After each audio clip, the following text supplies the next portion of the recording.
Friends, welcome to my that classes. Friends, आज हम पढ़ेंगे पृथ्वी और हमारा जीवन, जो क्लास 6 की बुक है। ये जो टॉपिक है हमारा चौथा टॉपिक है और इसका नाम है अक्षांश एवं देशांतर। ये रेखाएं हैं, ये काल्पनिक रेखाएं, इनके बारे में हम पढ़ेंगे। तो मैं आपको पहले बता दूं कि जो लोग सेकंड पेपर में सामाजिक विषय की तैयारी कर रहे हैं, ये बुक उनके लिए बहुत ही ज्यादा इंपॉर्टेंट है। देखिए, यहाँ बुक में जो बच्चों के हिसाब से दिया गया वो तो हम पढ़ेंगे, थोड़े बहुत जो पॉइंट छूट रहे हैं हमसे, हम उससे लिखित तौर पे मैं आपको जरूर दूंगी, क्योंकि वो हमारे लिए कहीं ना कहीं से बहुत ज्यादा इंपॉर्टेंट है। तो आइए स्टार्ट करते हैं वीडियो।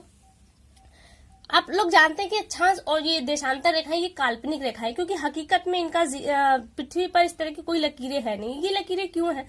तो ये लकीरें देश की स्थितियों को जानने के लिए है कि वहाँ कौन सा देश है, किस दिशा में और किस डिग्री पर है। तो ये जानने के लिए इन रेखाओं को बनाया गया है। और ये काल्पनिक, क्योंकि हकीकत में तो ये रेखाएं है नहीं, इन्हें काल्पनिक रूप पर बनाया गया है।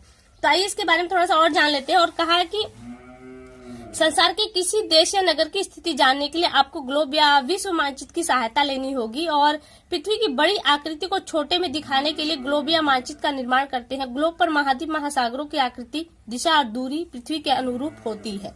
तो ये जानने के लिए है। और यहाँ पे आपने देखा होगा कि ग्लोब में जो अक्षांश और देशांतर रेखाएं बनाई जाती है वो सिर्फ इन स्थितियों को जानने के लिए। आगे देखिए, दिया है कि कुछ रेखाएं दोनों ध्रुवों को मिलाती हुई अर्धवृत्ताकार बनी होती हैं। जो अर्धवृत्ताकार, जिससे आपने तरबूज देखा होगा तो उसपे जो लाइनें बनी होती हैं उस लाइनें की बात हो रही है। और वो कौन सी लाइनें होती है? वो देशांतर लाइनें होती हैं। आगे दिया है, इसी प्रकार कुछ रेखाएं पूरब से पश्चिम या पड़ी रेखाएं, जिस एंगल पे हम नींबू को काटते हैं उस एंगल पे जो रेखाएं बनी है वो हमारी होती है अक्षांश रेखाएं। और ये रेखाएं काल्पनिक रेखाएं। देखिए, यहाँ दिया गया है कि ये रेखाएं काल्पनिक है, हकीकत में नहीं हो, क्योंकि क्या इसे हम सिर्फ इस देश की स्थितियों को जानने के लिए ही इन्हें बनाते हैं। फिर आगे दिया है, ग्लोब या मानचित्र पर ये रेखा इसलिए बनाई जाती है कि इन रेखाओं की मदद से हमें यह बताने में आसानी होती है कि ग्लोब पर कोई जगह कहाँ पर स्थित है, स्थिति को देखने के लिए। आगे दिया है, जैसे अगर कोई कहे कि ग्लोब पर ऑस्ट्रेलिया को ढूंढो, तो आप इतने बड़े ग्लोब में कहाँ कहाँ ढूंढेंगे? तो क्या है, किंतु यदि हम कहें कि मकर रेखा ऑस्ट्रेलिया से होकर गुजरती है, तो आप उसे आसानी से ढूंढ लेंगे। कैसे ढूंढेंगे? आप मकर रेखा को पकड़ेंगे और क्या उसी मकर रेखा पे अपना हाथ फिराएंगे, जैसे यहाँ पे दिया है, तो आप देख लेंगे मकर रेखा कहाँ कहाँ से होकर जाती है। उस हिसाब से आप तुरंत ये पहचान कर लेंगे कि ऑस्ट्रेलिया कहाँ पर है। तो ये हुआ। अब देखिए, अब थोड़ा सा डिटेल में दिया जा रहा है कि अक्षांश रेखाएं कौन सी है। आपने देखा होगा कि पृथ्वी अपने अक्ष पर धुरी पर लगातार घूम रही है। अक्ष के दो सिरे हैं। कौन सा? एक तो उत्तरी पोल है, एक साउथ पोल, यानी कि उत्तरी ध्रुव दक्षिणी ध्रुव, नॉर्थ एंड साउथ। तो क्या ऊपरी सिरे को उत्तरी ध्रुव कहते हैं, जो ऊपर का पोल है ये आपका उत्तरी ध्रुव, तथा नीचे सिरे का जो ये पॉइंट है ये आपका दक्षिणी ध्रुव कहता है। और दोनों ध्रुवों के बीचों बीच पृथ्वी के मध्य से एक रेखा खींची गई है, ये भूमध्य रेखा, यानी कि भू को मध्य से काटने वाली रेखा को हम भूमध्य रेखा कहते हैं। इसे भूमध्य रेखा या विषुवत वृत्त भी कहते हैं। इसके दो नाम है, ये भी आपको याद होने चाहिए, क्योंकि कोई भी नाम दे सकता है, से जाना जाता है। और यह वृत्त पृथ्वी को दो बराबर भागों में काट जाता है। अगर हम इससे काटें, जिस तरह से नींबू काटते हैं, सेम यही सिचुएशन है। यहाँ पर नींबू की पोजीशन में अगर इसे काटे तो पृथ्वी अपने बराबर दो टुकड़ों में डिवाइड हो जाती है। और इसके ऊपर के भाग को, ये अगर हम काट दे तो ऊपर का जो भाग बढ़ता है किस तरफ है? ये उत्तरी ध्रुव की तरफ है, तो ये उत्तरी गोलार्ध कहलाता है। और जो इसके नीचे वाला पोल है, ये जो हिस्सा पड़ता है, ये आपका दक्षिण क्षेत्र में होने के कारण इसे हम दक्षिणी गोलार्ध कहते हैं। अब आपको यहाँ पे बच्चों को बताया जा रहा है कि कैसे कैसे ये होती है। और तो यहाँ पे बता दूं कि जो आपकी अक्षांश रेखाएं हैं वो एक एक डिग्री पर खींची जाती है। तो इसलिए एक अक्षांश, यानी कि एक ध्रुव, एक गोलार्ध की बात करें तो यहाँ पे 90 लकीरें आपके अक्षांशों की मिलेगी। उसी तरह दक्षिणी में देखें तो भी यहाँ पे 90, यानी कि टोटल हम अगर अक्षांशों की बात करें तो हमारे 180 अक्षांश बनते हैं। और दिया है कि भूमध्य रेखा, ये जो 0 डिग्री अक्षांश वृत्त है, ये सबसे बड़ा वृत्त है अगर पृथ्वी पे खींचा जाए अक्षांशों में। और 90 डिग्री अक्षांश की लंबाई ग्लोब पर 0 होती है, जो मात्र एक बिंदु होती है, क्योंकि 90 क्या है, तो आपका पोल पर जाके रुकता है। तो ऐसी कंडीशन में क्या है, 90 की कोई भी लंबाई नहीं रहती, वरन 0 डिग्री ही हो जाता है। फिर आगे देखिए, कुछ पॉइंट दिए हैं कि 0 डिग्री अक्षांश को भूमध्य रेखा कहते हैं, जो बीच से गुजरती है। भूमध्य रेखा चित्र में देखते चलिए, ये आपका है भूमध्य रेखा 0 डिग्री। फिर दिया 23.5 उत्तरी अक्षांश को, जो इधर है 23.5 अंश, ये आपकी कर्क रेखा होती है। और यहीं पर जब 23.5 अंश नीचे चले जाते हैं तो वो मकर रेखा हो जाती है। और यहीं पे जब 66.5 अंश हम ऊपर की तरफ जाते हैं तो वो आर्कटिक वृत्त यानी कि रेखा होता है। वही फिर जब हम दक्षिण की तरफ जाते हैं 66.5 अंश पर, तो वो आर्कटिक वृत्त कहलाता है। अब देखिए, दिया है देशांतर रेखा। देशांतर रेखाएं कौन सी हैं? ग्लोब पर ध्रुव एक बिंदु है। ध्रुव आपने देखा है कि बिंदु है, एक ये बिंदु है और एक ये। तो कहा जा रहा है कि ध्रुवों को मिलाते हुए जो रेखा खींची जाती है वो काल्पनिक रेखाएं होती हैं और ये इन रेखाओं को ही हम देशांतर रेखा कहते हैं। ये रेखाएं ग्लोब पर अर्धवृत्त बनाती है, यानी कि एक तरफ का हम गिनते हैं और यही कारण है कि इसका एक तरफ का गिनते हैं, जबकि जो हमारी अक्षांश रेखा है उसके हम चारों तरफ का एक बार लेते हैं और इसके कारण से इसकी संख्या 360 हो जाती है और अक्षांशों की संख्या 180 पर ही सीमित हो जाती है।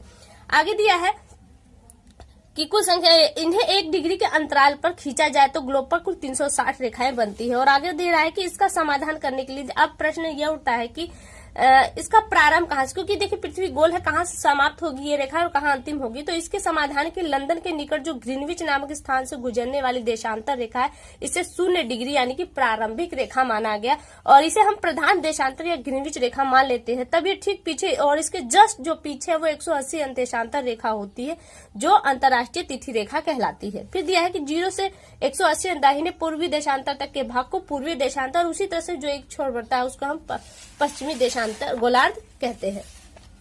फिर यहाँ पे कुछ पॉइंट्स दिए गए हैं। दिया है ग्लोब पर 180 पूर्वी एवं पश्चिमी देशांतर रेखा एक ही होती है, क्योंकि 180 अंश वाली जो रेखा है वो एक ही है दोनों गोलार्धों के लिए।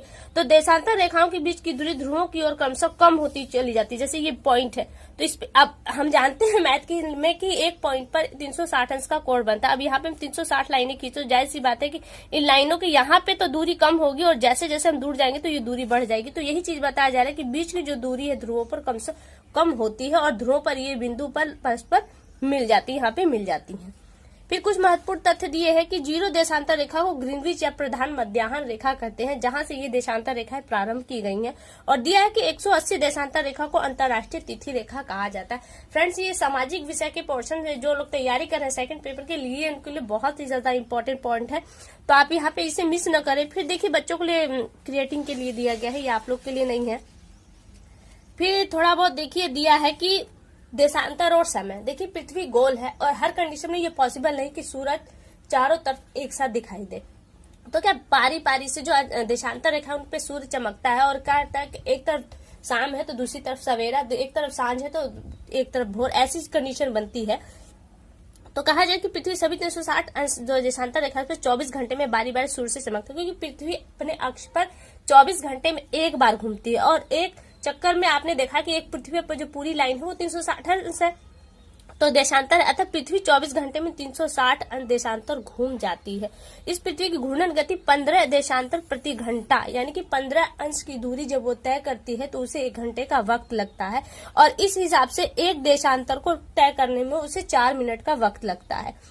तो 4 मिनट का समय का अंतराल रहा है और 15 देशांतर पे 1 घंटे का, 15 देशांतरों की दूरी वो तय करती है तो लगभग 1 घंटे का अंतर आ जाता है। इसे स्थानीय समय कहा जाता है।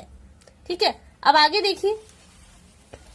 अब दे रहा है कि अगर हर देश में इस तरह से देखा जाए तो देश का जो टाइमिंग है वो अलग, क्योंकि 1 अंश के अंतर पे ही 4 मिनट का अंतर आ जा रहा है। तो ऐसी कंडीशन में जाहिर सी बात है कि हर देश का अलग अलग है। तो क्या होता है कि हर देश से 1 या 2 या 3 ऐसे कंडीशंस में देशांतर रेखाएं गुजरती है। तो वहां उस देश के जो मध्य भाग से देशांतर रेखा गुजरती है वही समय उसका मानक समय माना जाए, उसी से उस देश का समय निर्धारित किया जाता है। तो देखिए जो भारत से गुजरने वाली हो 82.5 अंश पूर्वी देशांतर रेखा है और इसी से हमारा समय निर्धारित होता है। भारतीय प्रमाणिक समय वहीं से निर्धारित है और ये मानक समय कहलाता है। और ये ग्रीनविच जो रेखा है यानी कि 0 अंश देशांतर जो रेखा हमने पढ़ी है उससे 5.5 घंटे आगे है।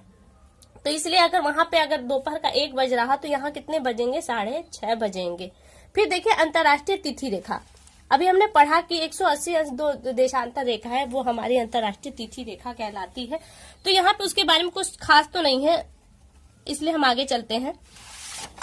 देखिए आगे ये एक दिया गया है, आपको चित्र दिया गया है समझाने के लिए।